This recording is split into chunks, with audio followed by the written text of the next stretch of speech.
Okay. So when are you recording? Yeah. Okay. So when you do your bronch checkoff, you're just going to come over to the bronch cart, and everything's going to be labeled. Get over here, because I want you to hold this. Okay. Did you plug it in? And you're going to be in here too. Here. No, okay. And you're going to. The unit will already be plugged in, so you won't have to do what these fools are doing here. Wait, show them how to plug it in, Riley. How does it go into the straight up? Yeah, line it up, plug it in. So that's where it's going to connect to actually be able to give you your light source and turn it on. And we still button means go. Except this says on, and we still have no power. There we go. So now we're on. When we turn on, it means we're going to have light at the end here. So the different parts of the scope are down at the end. That's going to be where there's a camera down there, and there's also a suction port. The top here is where you're going to look through. This here is how you can move the end of your scope. This here is for suction, so this is going to go onto here like that. And your Lucan's trap would go here, and then your Lucan's trap would go onto here, and then your suction tubing would go to the wall from there to get your sample. Then this is the medicine port or the instrument port, either one. You're going to put through this hole. Yeah. Mm-hmm. So saline goes in here, and then the instrument ports that we're going to talk about are going to go through here as well. Yeah, you literally just take your saline filled, shoot it down in there, and then, so that's the parts of the bronchoscope. And the instruments that we need are, that you're going to have to identify are the forceps, and the proper way to hold this is like this, so that you could do it with one hand, because a lot of times the doctor is going to be asking you to insert this for him, and he'll tell you to do what he wants. So doctor says, get the forceps, please. Then you're going to close it and keep it like this. Of course, this will have been in a sterile package. And you're going to take it and insert it all the way down. And you'd be seen on the camera when it comes out the other end, which it's going to do any moment now. And typically I would do this hold this with my left hand, because I'm right-handed and I can do this part faster. It's just weird when it's not on the actual patient.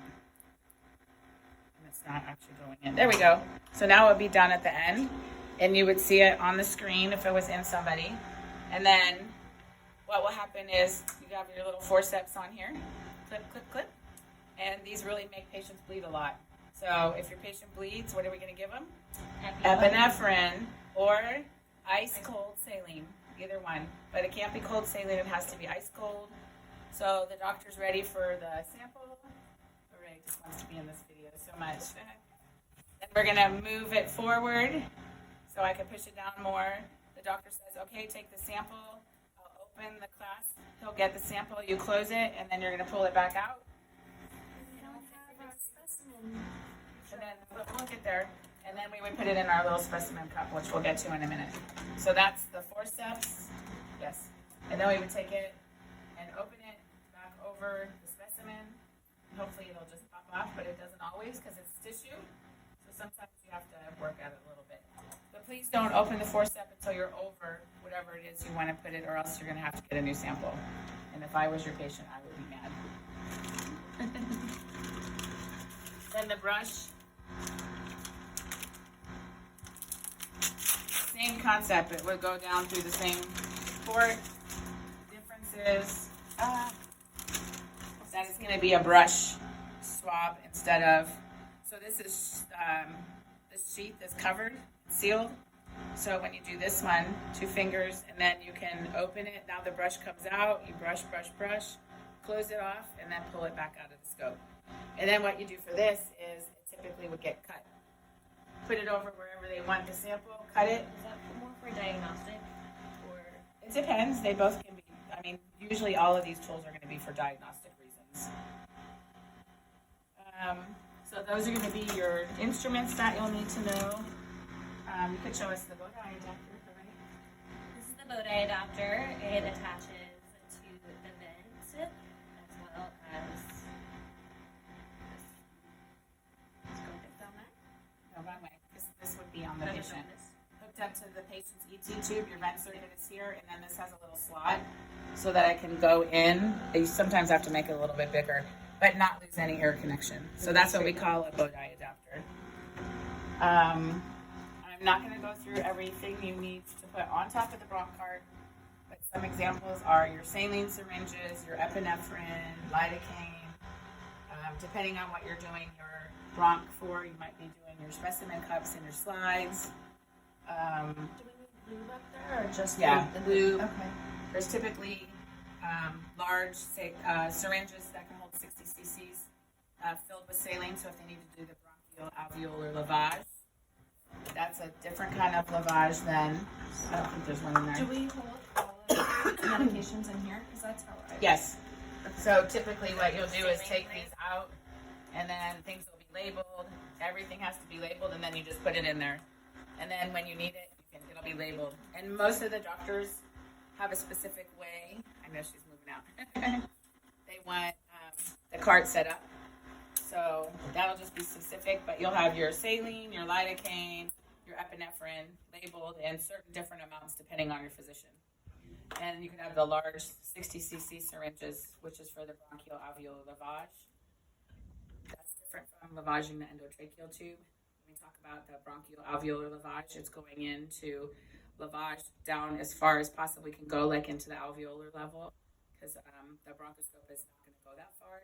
Standard bronchoscopes go to about the 5th, 6th bronchial level. And if you do the lavage, then you can get washings of the alveolar cells, and then you suck it back out. And so that would need to go in the Lucan strap as well. And that is diagnostic as well. Are we So- sending everything? So I also have a question. Yeah. No, you answer first. I'm sorry. Riley, go ahead. No, we'll send to lab what we need to, depending on what the physician wants. So what's your question? Come back to me. Okay. So as far as prepping the patient goes, to prep your patient, of course, you're going to get your order, your consent, all of that That was during it. that. My consent. Okay, so the doctor said, "Do I have your consent?" But the guy was passed out. He was. Then that's different. So It's a Would it be family? If there's you no can't, family. There's then nothing, you just, so in that and situation, he we did have to say do that. it. He said, "Do I have your consent?" And Right. So there was no way for him to speak. So there's nothing you can do in that situation. If they're full code, then you would do it, right? Because it's considered. Yeah, and it's necessary to the care, probably for a mucus plug or something like that. yeah, his chest X-ray. Yeah. Yep. Big fat mucus plug. Um, So patient consent, getting your patient ready. If a patient's on a vent, it's going to be different than if a patient's not on a vent. If your patient's on the vent, then you need your bow tie adapter. You're going to need, depending on how the bronch is done, either someone to assist and someone to manage the vent, or you'll just manage the vent while someone else does that. But one person's going to need to manage the vent. Watch for high pressures. You're going to put them on 100%. And then just monitor to make sure you're at least getting appropriate volumes, because that could be a problem as well, while the other person would do all the assisting. So that's why you want to have all this ready, because once the scope is in, they're just going to be saying, I need saline, I need epi, I need lidocaine, blah, blah, blah. Some of the doctors are super, super fast. Patients not on a vent, you're going to, Emergency intubation kits? no. I mean, you're going to always have your crash cart. But for a patient who's not on the vent, your prep is going to include a number of things. So you've got your IV in. You're probably going to give them some kind of conscious sedation for the procedure. You're going to do lidocaine up their nose. That's always fun. You're going to put your pads, get them on the heart monitor, get them on the pulse ox, get them on the end-tidal CO2. They will have lidocaine jelly like this, and they take Q-tips. Have you anybody prep a patient yet that's not on a vent? Yeah, it'll depend. A lot of places they take the lidocaine jelly and they put it on Q-tips and they stick it up there far up as their nose as they can get it on both sides. I mean, I'm sure there's a formal name, but you get my drift. And then you have them snort lidocaine jelly.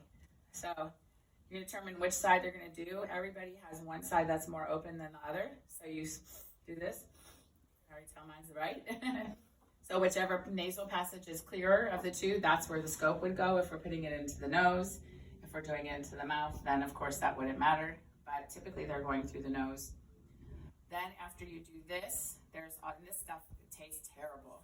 So then there's also lidocaine spray, or what they sometimes call hurricane, and it's a spray with a long metal tube on it. Have you guys seen those? It's like a metal can that sprayed has a long, narrow metal tube, and you can shoot it into the back of the throat. And that is going to numb the back of the throat. And then also you might give a lidocaine breathing treatment. Yeah, that's Yeah. Well, we did it through the nose. Yeah. Yep, so there's all those. So lidocaine jelly on a Q-tip, lidocaine jelly up the nostril, lidocaine and benzocaine, any kind of cane in the back of the throat to numb, and then breathing treatment of lidocaine. And then that's going to hopefully numb everything up. And of course, just monitor your patient. One thing you have to remember about lidocaine is it can cause methemoglobin. So patient all of a sudden becomes cyanotic and they're not saturating, and you've been giving them large doses of lidocaine. You gave them a lot in the beginning, and now they got a lot because maybe they're having some complications. They're at risk for methemoglobin, and you need to get them flushed out with 100% oxygen if that happens. But also methylene blue is what they give for that. It's an injection. Is that how your IV is set up? Uh-huh. Well, no, because you're going to have to monitor. You're going to have an IV running while they're in the procedure, and they're going to give meds to sedate and things like that. But Is it more like a conscious sedation? yeah. Huh? Well, the 2 times that I've helped with them, they've been up the whole time. It's just Yeah. Well, they're awake because we don't want them to stop breathing, but they are consciously they're on a sedated monitor with the like whole a time. like a small dose